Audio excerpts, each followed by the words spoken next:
आज मैं एक अमेरिकन थ्रिलर फिल्म को एक्सप्लेन करने जा रही हूँ जिसका नाम है बिफोर आई वेक। आधी रात का समय है। एक व्यक्ति धीरे धीरे एक छोटे बच्चे के कमरे में जाता है। वह सोते हुए बच्चे पर गन तान देता है। ऐसा लगता है कि वह आदमी घबराया हुआ है और उस बच्चे को कोडी कहकर उससे माफी मांगता है। अचानक हुई हलचल ने उसे ट्रिगर खींचने पर मजबूर कर दिया। गोली की आवाज से कोडी जाग जाता है। वह आदमी फूट फूट कर रोने लगता है और उससे माफी मांगता है। कुछ ही महीने बाद जेसी और मार्क हॉब्सन नाम के एक कपल को फोस्टर माता पिता के रूप में मंजूरी दी गई है। वे पालन पोषण देखभाल में काम करने वाली कार्यकर्ता नताली के सामने बैठे हैं। वह उन्हें कोडी नाम के एक 8 वर्षीय लड़के के बारे में बताती है। कोडी के पिता अभी नहीं है और जब वह केवल 3 वर्ष का था तब उसकी मां की मृत्यु हो गई। कोडी को पालन पोषण देखभाल प्रणाली में बहुत अच्छे अनुभव नहीं मिले हैं। उसके पूर्व फोस्टर माता पिता ने उसे छोड़ दिया था। उसे बचाए जाने से पहले लगभग 1 महीने तक अकेले रहना पड़ा। उसे नींद की समस्या है लेकिन वह लचीला और चतुर है। नेटली सोचती है कि वह हॉब्सन के पालन पोषण के लिए बिल्कुल उपयुक्त होगा। अपने लिए सही बच्चा ढूंढने के बाद हॉब्सन उस दिन खुशी खुशी घर लौट आए। उनके छोटे बेटे शॉन की दुर्घटनावश बाथटब में डूबने से मृत्यु हो गई थी। इसका इस जोड़े पर बहुत बड़ा प्रभाव पड़ा, लेकिन अब वे अपने परिवार के एक नए सदस्य का स्वागत करने के लिए तैयार हैं। वे घर को कोडी के लायक बनाने के लिए उसे फिर से सजाते हैं। मार्क शॉन की हर तस्वीर को दीवार से हटा देता है और केवल उनके परिवार की तस्वीर छोड़ता है। वह बाथटब के बगल की दीवार पर एक अतिरिक्त हैंडल भी लगाता है। उस दिन बाद में जेसी ने अपने सेल्फ हेल्प ग्रुप को कोडी को पालने के अपने निर्णय के बारे में बताया। वहाँ हर कोई उसके लिए खुश है। शॉन की मौत के बाद से जेसी को सोने में परेशानी हो रही है। अगले दिन कपल बेसब्री से कोडी के आने का इंतजार करता है। नेटली की कार उनके ड्राइववे में पार्क होती है और वे कोडी को देखने के लिए दौड़ पड़ते हैं। वह जोड़े को गुड मॉर्निंग कहती है। वह अपने साथ एक बॉक्स लाता है जिसे मार्क अंदर ले जाने में मदद करता है। जैसे ही कोडी घर के चारों ओर देख रहा है, ऐसा लगता है कि शॉन के साथ परिवार की तस्वीर ने उसकी नजर खींच ली है। जब मार्क उसे अपने खेलों के कलेक्शन के बारे में बताता है तो वह उसे देखता रहता है। फिर वो दोनों कोडी को उसके नए कमरे में ले जाते हैं जो उसे बहुत पसंद आता है, विशेषकर तितलियों वाले पर्दे। नताली उन्हें बताती है कि कोडी को हॉबी के तौर पर तितलियां इकट्ठा करना पसंद है। उस रात बाद में कपल ने कोडी को बिस्तर पर लिटा दिया, लेकिन उनके जाने के बाद कोडी बैठता है और वह बॉक्स खोलता है जो वह अपने साथ लाया था। अंदर सोडा का एक कैन है और तितलियों के बारे में एक बुक है। वह सोडा पीता है और टॉर्च की रोशनी में कंबल के नीचे किताब पढ़ना शुरू कर देता है। उसे बिल्कुल भी नींद नहीं आती। अगला दिन स्कूल में उसका पहला दिन है। उस दिन स्कूल में कोडी एनी से मिलता है और उससे अच्छी दोस्ती करता है। जेसी उस दिन कोडी के कपड़े तह कर रही थी, तभी उसे उसका सीक्रेट बॉक्स मिला। अंदर तितलियों की एक किताब, सोडा के कई कैन और उत्तेजक पदार्थों की एक बोतल है। रात में जब वह उसे बिस्तर पर लेटाती है तो वह उससे बॉक्स के बारे में पूछती है। कोडी के अनुसार उत्तेजक पदार्थ और सोडा के कैन उन्हें नींद न आने में मदद करने के लिए है। वह कहता है कि जब वह सो जाता है तो डरावना आदमी आ जाता है। यह सोचकर कि बच्चे को सिर्फ बुरे सपने आते हैं, जेसी ने इसे खारिज कर दिया। वह उसे कहती है कि वह आदमी थोड़े से गुस्सा करने से चला जाएगा। हालांकि कोडी का मानना है कि डरावने आदमी ने उसकी मां को खा लिया और वह हमेशा उसके साथ रहता है। जेसी उसे बिस्तर पर रखती है और मार्क के पास उनके लिविंग रूम में जाती है। उसे कोडी के बॉक्स को देखने पर दुख होता है। उसे लगता है कि उसने कोडी की पर्सनल स्पेस पर हमला कर दिया है, लेकिन मार्क ने उसे आश्वासन दिया कि यह उसकी भलाई के लिए है। कुछ समय बाद वे एक साथ एक फिल्म देख रहे हैं। तभी अचानक कई तितलियां कमरे में उड़ने लगती हैं। वे होलोग्राफिक दिखाई देती हैं। एक साथ इतनी सारी तितलियां देखकर दंपत्ति हैरान रह गए। मार्क कोडी के लिए एक को जार में कैद कर लेता है, जबकि जेसी खिड़कियां बंद कर देती है। जैसे ही खिड़कियां बंद होती हैं तभी तितलियां गायब हो जाती हैं। कपल स्तब्ध रह गए। जेसी को उस रात सोने में कठिनाई हुई। वह नीचे रसोई में जाती है जहां उसे एक अजीब सी आवाज सुनाई देती है। वह चारों ओर देखती है कि कोई घुसपैठिया तो नहीं है। अचानक शॉन अंधेरे लिविंग रूम में दिखता है। जेसी डर जाती है। उसके हाथ से एक गिलास गिरकर टूट जाता है। जब वह फिर से देखती है, शॉन गायब है। वह कोडी को देखने के लिए उसके कमरे में जाती है। वह शांति से सो रहा है। अगले दिन जेसी सेल्फ हेल्प ग्रुप के साथ वापस आ गई। वह उन्हें शॉन को देखने के बारे में बताती है। उनके अनुसार शॉन कोडी द्वारा रिप्लेस किए जाने से नाराज लग रहे हैं। उस दिन बाद में मार्क ने देखा कि कोडी शॉन के साथ उनकी पारिवारिक तस्वीर को घूर रहा है। वह कपल से शॉन के बारे में बात करता है। वे कोडी के सभी क्वेश्चंस का प्रेम पूर्वक उत्तर देते हैं। रात में तितलियां फिर से दिखाई देती हैं। वे चारों ओर देखते हैं, तभी अचानक शॉन कमरे में प्रकट होता है। उसने वही कपड़े पहने हैं जो उनकी फैमिली फोटो है। यह कपल बहुत आश्चर्यचकित है। वे उसे छूने के लिए उसके पास जाते हैं। जब वे ऐसा करते हैं तो उन्हें एहसास होता है कि वे वास्तव में असली है, लेकिन शॉन अचानक गायब हो जाता है। उसी समय हम कोडी को जागते हुए देखते हैं। वह नीचे आता है और जोड़े से माफी मांगता है। अगले दिन का नाश्ता अजीब होता है। जेसी और मार्क नहीं जानते कि क्या कहें।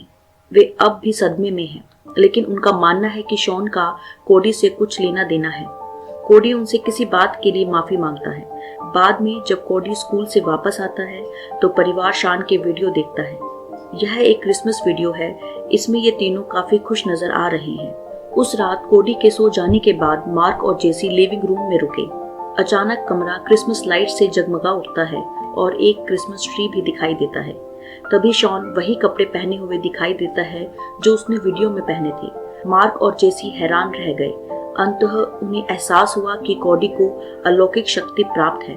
सोते समय उसके सारे सपने सच हो जाते हैं। हालांकि जब वह जागता है तो सपना गायब हो जाता है। अगले दिन कोडी एक आदमी की आकृति बनाता है और उस पर लिखना शुरू कर देता है। वह एनी को बताता है कि यह वो डरावना आदमी है। जेसी कोडी को दिखाने के लिए शॉन की तस्वीरें वापस रखती है। वह अपने मृत बेटे से दोबारा मिलना चाहती है। हालांकि मार्क को यह आइडिया पसंद नहीं है। उसके जेसी पर अपनी इच्छाओं को पूरा करने के लिए कोडी का इस्तेमाल करने पर आपत्ति है, लेकिन जेसी इस बात पर जोर देती है कि कोडी ही एकमात्र व्यक्ति है जो उन्हें ठीक करने में मदद कर सकता है। चिढ़कर मार्क ने फोटो फ्रेम दूर रख दिया। अगले दिन कोडी एक जार में फंसी तितलियों को स्कूल लाता है, लेकिन टेट नाम का एक बच्चा इसे तोड़ देता है। कोडी डरावने आदमी के डर से पूरी रात जागता रहता है, इसीलिए वह लगभग सो ही जाता है कक्षा में। लंच ब्रेक के दौरान उसे कुछ देर क्लास में आराम करने की इजाजत मिल जाती है। जब उसे नींद आती है तो वह वहां अकेला होता है। कोडी डरावने आदमी के सपने देखता है। कोडी का आशीर्वाद भी एक अभिशाप है।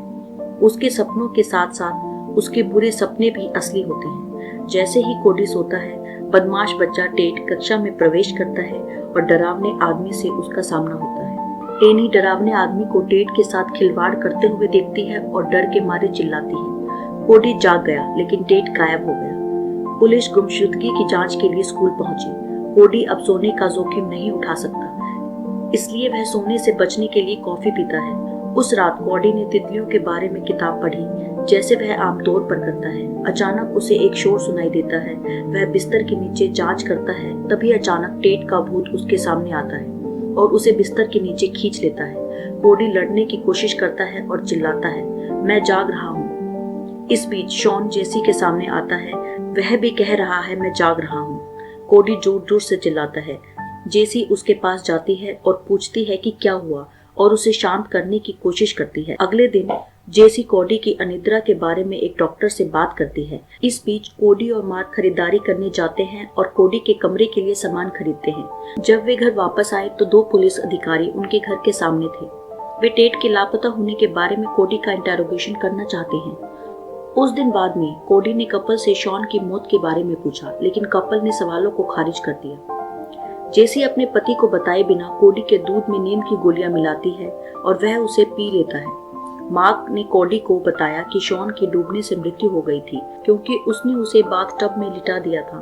दवा से कोडी को उस रात चैन की नींद आती है।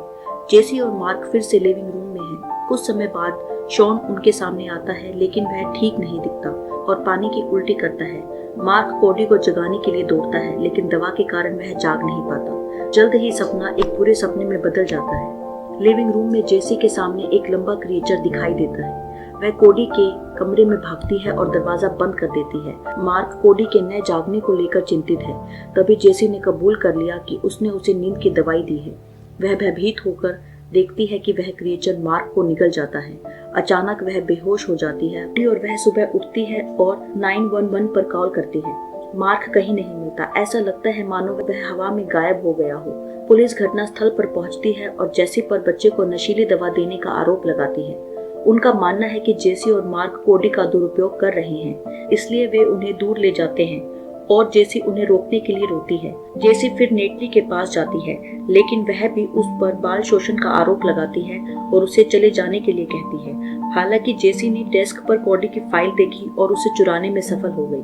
फाइल के माध्यम से उन्हें वेलन यंग नाम के एक व्यक्ति के बारे में पता चलता है। वह उस दूसरे परिवार का पिता है जिसके द्वारा कोडी का पालन पोषण हुआ था।